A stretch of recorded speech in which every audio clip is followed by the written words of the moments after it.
How to make bullet list in WhatsApp. Hi everyone, I'm here to assist you today. Without any delay, let's jump right in. First, open WhatsApp on your device. Click on the chat where you want to make bullet list.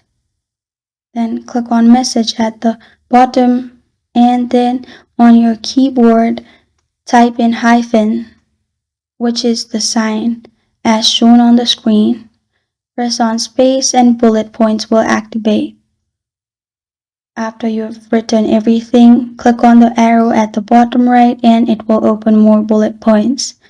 After you're done writing, press on send and it will be everything in bullet list. This is how to make bullet list in WhatsApp.